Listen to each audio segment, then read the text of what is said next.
everyone, and welcome to another animated look back.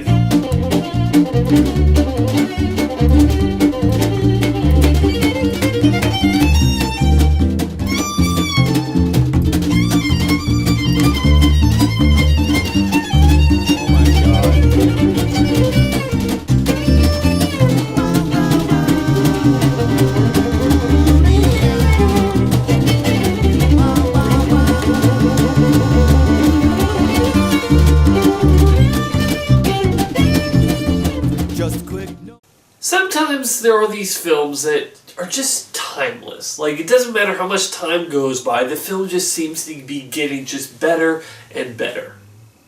Over the Hedge is not one of these films.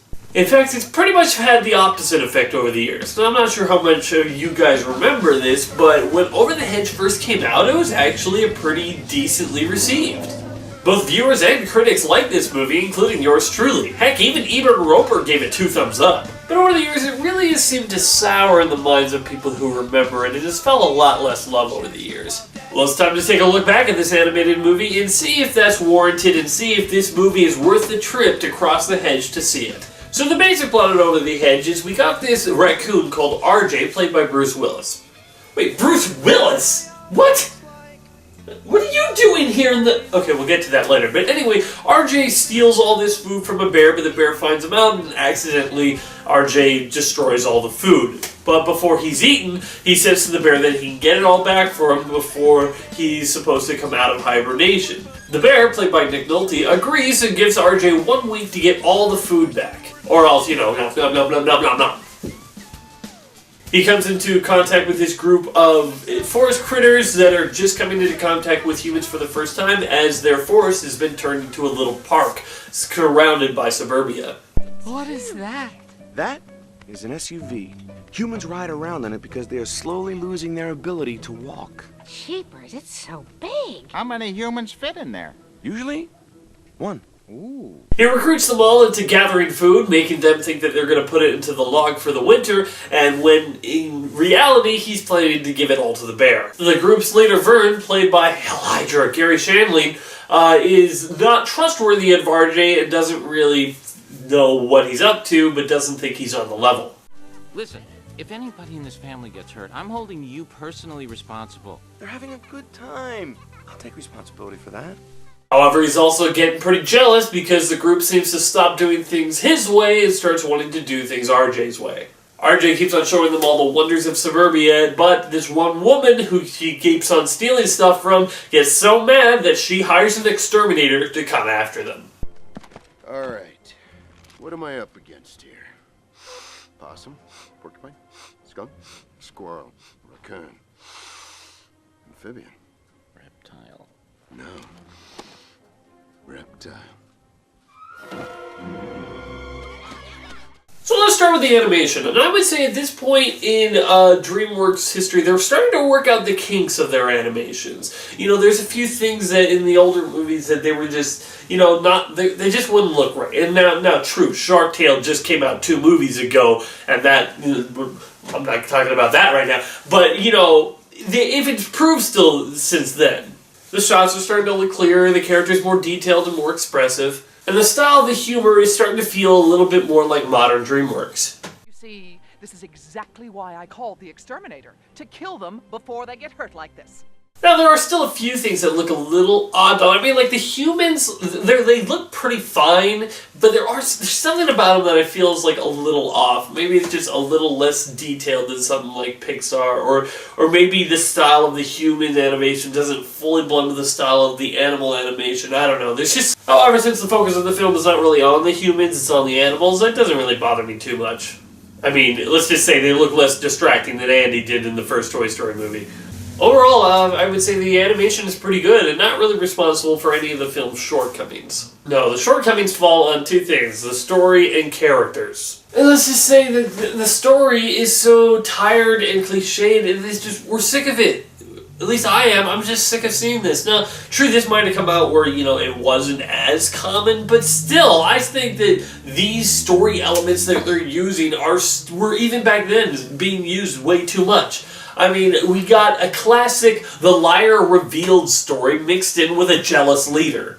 Basically, you got the jealous leader subplot from Toy Story mixed in with the, the liar revealed from, A Bug's Life, Chicken Run, and there's so many that did that one. But there's one question that I have to ask with this story plot that they never answer.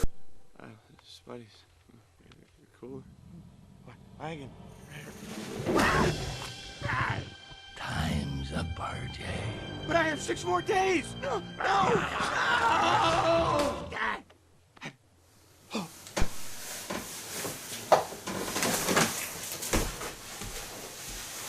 Why doesn't RJ run away?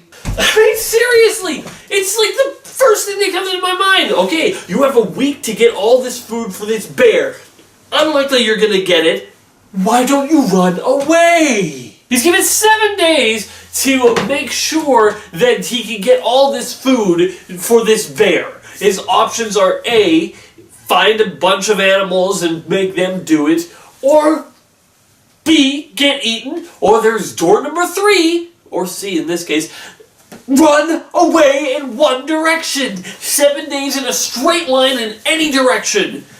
You would be able to get so far away that he'd never be able to find you.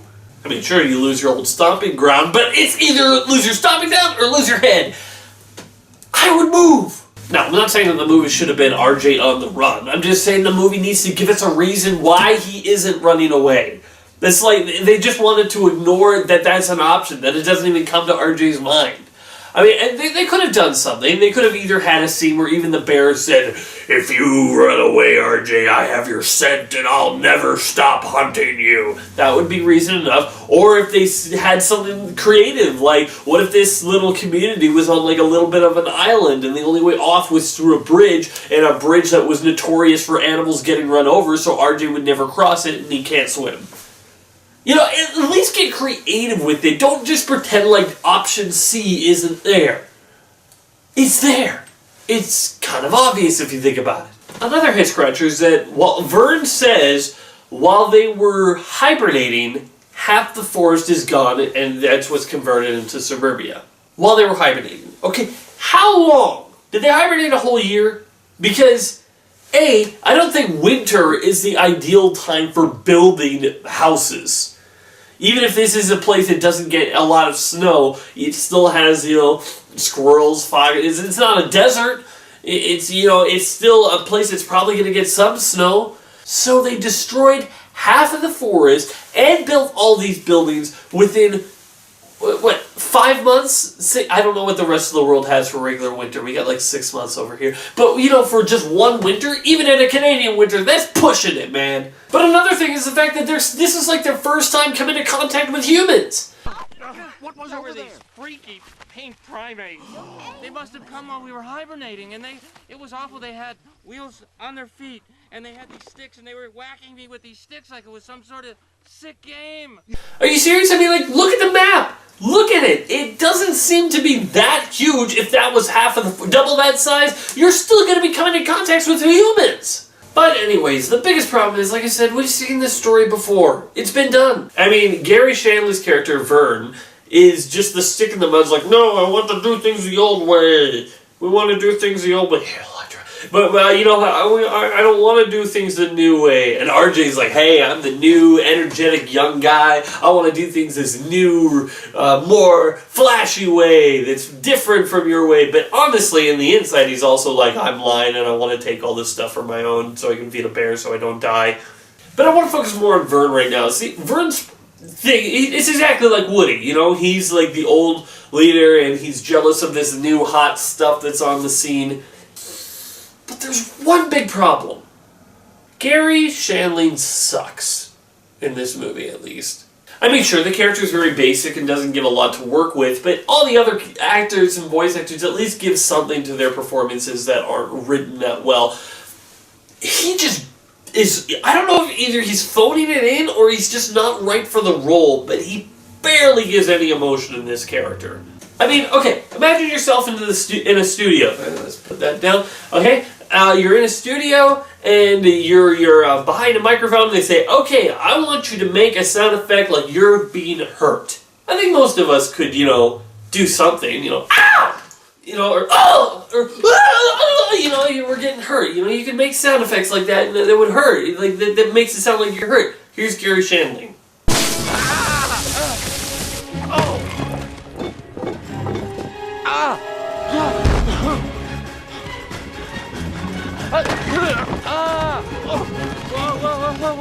Whoa. Ow. I mean, compare that even to Bruce Willis in this film. Oh boy. As I say, I don't know if he's phoning it in or he's just a bad pick, but his voice doesn't really lend itself to the animated character at all. And it just doesn't work for the comedy. Vern's supposed to be the character that we laugh at because he gets beat up on all the time. It's hard to do that when you actually don't really feel like the character is experiencing any discomfort or pain. Moving on to Bruce Willis's RJ the Raccoon. First of all, I was just surprised that Bruce Willis would do this type of movie in the first place. I never thought I'd see him do an animated movie, but then I thought, if he can stoop low enough to shoot that movie north, I mean, there's probably no limit of how low he can go if he feels like it. But I actually think his voice acting is okay. He voices the character well, puts a lot of energy behind his performance. It's not bad. The biggest problem is actually with the character itself. Because you see, most of the time with the lie revealed, they're lying to do something that they believe is right. Mulan is lying to save her father. Flick is lying to save the colony, sort of thing. But then you come across stuff like this, where the character's only lying to serve his own selfish needs. What are you talking about? We have more than enough. Hey, listen, I've got about this long to hand over that wagon load of food to a homicidal bear. And if these buddies aren't on the menu, then I will be. Now let go of my tail. What? Let's go. And while they do show him struggling with the decision, it's not like he's taking pleasure in betraying these animals who he's grown close with. It's still just a last-minute turn at the end where he realizes he's doing wrong, and it doesn't make him that relatable of a character and that likable of a character because he's only doing this for himself. Now, I'm not saying I would have to change his story arc. I'm just, handle it the way you need to. If the plot of your story is he's going to betray these animals because he needs to feed a bear, if that's your plot, then they handle it with the way they have to. They show him struggling, he's not happy about it, and he eventually does the right thing. I'm just saying I wouldn't have gone there in the first place, because it's a road we've been down, and it doesn't make your character all that likable. Or sympathetic. Just pretty selfish and manipulative. Now, when it comes to the side characters, I have to ask, what's with all the Canadians? Okay, as a Canadian myself, this is just something, I don't want to spend too much time on it, but, there's just a lot of Canadians in this film, and I'm curious to why. Okay, William Shatner is an overacting possum. Alright, that's fine. You would do that normally. That's, spot on right there. A little too on the nose, but whatever. Eugene Levy is the porcupine? Okay, well, that's fine, because, he has a very distinct voice, and it's a very distinct voice that would really lend itself well to animation, so that works. Catherine O'Hara as the other porcupine? Sure, an actress has got to act sometimes, right? It's not like they hired a singer or anything. Avril Lavigne, what are you doing here?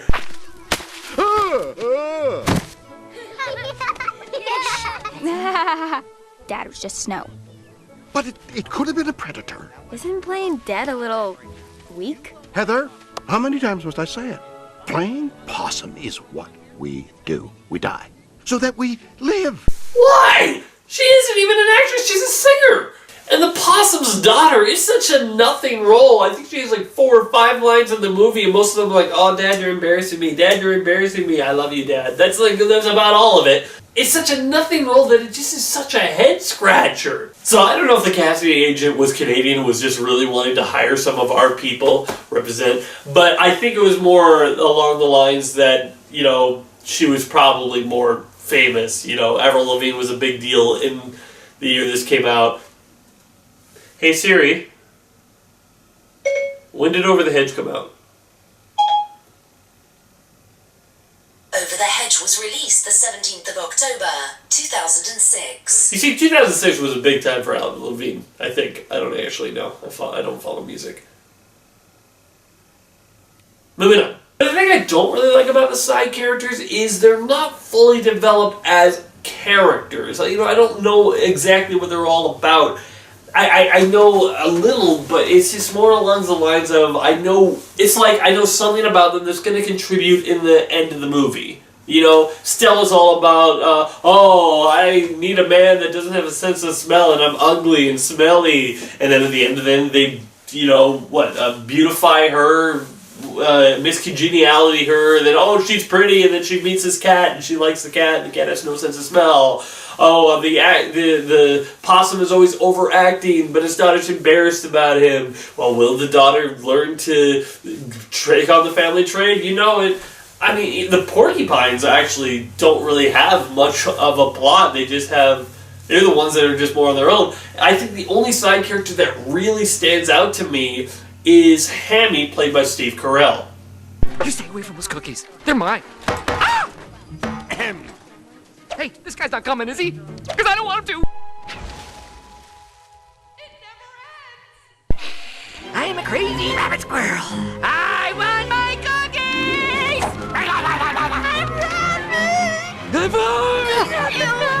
I found me! Very scary rabbit squirrel. Let's call it Steve. Steve? It's a pretty name. He is the one that is really trying the hardest to make his character come across. He's funny. Even when the lines are predictable or typical, he says it in a funny way. That's always the thing. I always think saying a funny line is half the battle. Saying it in a funny way is the other half. If you say something that's not really funny, but you say it in a funny way, it still kind of makes it funny. And that's what Steve Carell does in this. Even when the lines are predictable or the things are really, I can see where this is going, you really can actually make them work, especially like in the end of the movie. But despite Carell's best efforts, the overall humor I don't think has a great pace to it. The problem is, they do deliver it in a way that you can see the punchline coming, but I think the biggest problem is that Shrek changed everything. Somebody once told me... Now, I know that isn't the movie we're talking about here, but I need to bring this up for a quick sec so you can get what I'm talking about. Shrek was a hit in a way that nobody saw coming. A movie with adult jokes. An animated movie with adult jokes. Animated movies before would have one scene or one little thing, one little line that might go over kids' heads and be more for adults, but just one. Shrek was, all of the jokes were jokes that were probably not appropriate for your child. And that was such a new thing for it to be a hit. And it was refreshing because at that point animation was feeling a little stale at the time. Except for Pixar, of course, which was just starting to get into its own around this time. And studios were actually seeing something that was interesting, is that kids actually like the adult jokes. When I saw this movie as a kid, I thought it was hilarious. Okay, I wasn't a kid. Okay, 2006. How old was I?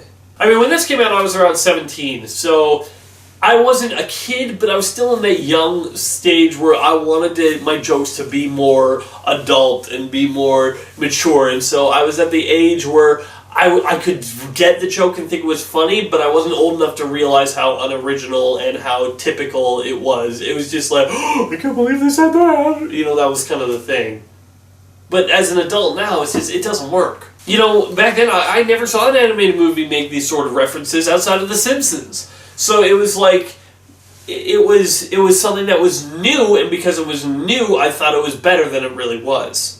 And for a few years around this time, all these movies just tried to put a few adult jokes in there that would really make them stand out and feel new. They tried to basically rip off the Shrek thing, and it didn't always work. In fact, most of the time it didn't. Because Shrek was a groundbreaker.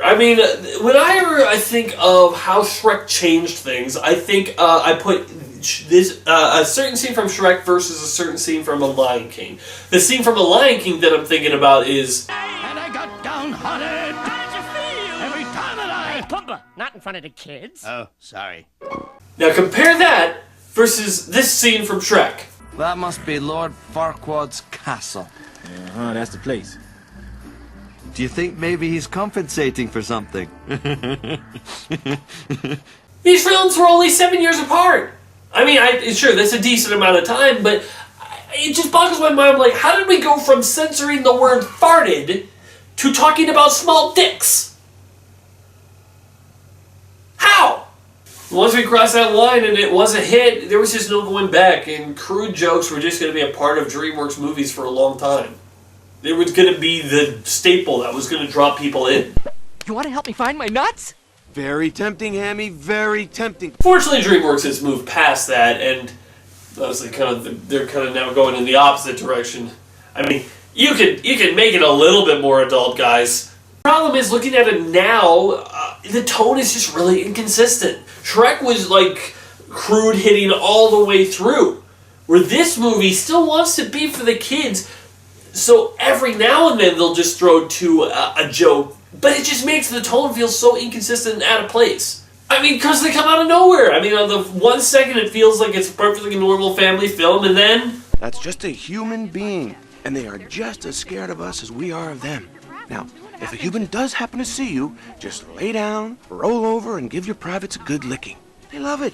Who is this movie for? I mean, seriously, get a hold of your movie, guys! Like, I hate it when movies write this line. Either be one or be the other. Don't be in between, swinging around like a snake. Like, I'm okay with an odd joke here and there, but consistency, that's all I'm asking for. So you might ask, dude, are there any parts of this movie you enjoyed?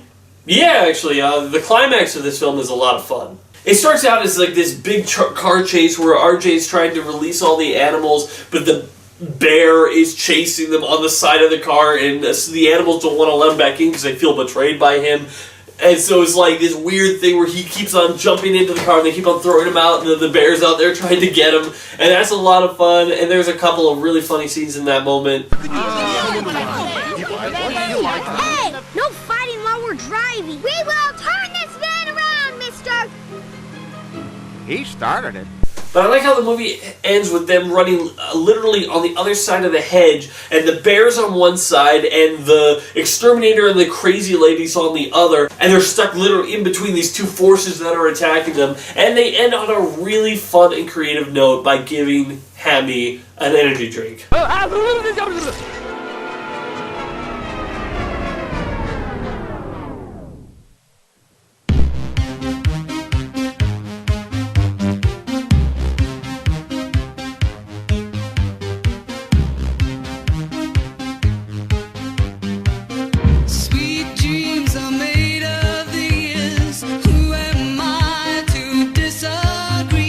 However, in the end, this is one of those movies that is riding the waves of a better movie that's come before it and is leaving very little impact on the future.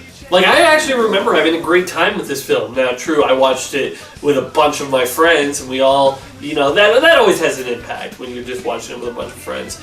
And maybe I was at the right age at the right time to really enjoy it, but now looking at it, there's not a lot to enjoy. Because the places that we go were shocking and different, but let's just say that this food did not stay fresh for too long, and by now, it's rotting in our silver tin containers. My final rating for Over the Hedge is a 3.5 out of 10. It's kind of bad. You know, the characters aren't memorable, the plot is cliched, and basically I just say it's a kind of bad movie with a very fun climax. So if you're ever interested, just watch the climax on YouTube. That's about all I can recommend for this. Thanks for watching, everybody. I am Lazy Dude, and be sure to join me on my next animated look back when I review Fox and the Hound. Adios, everyone. What are we gonna do for food? Yes, Hammy. I filled the log. What the...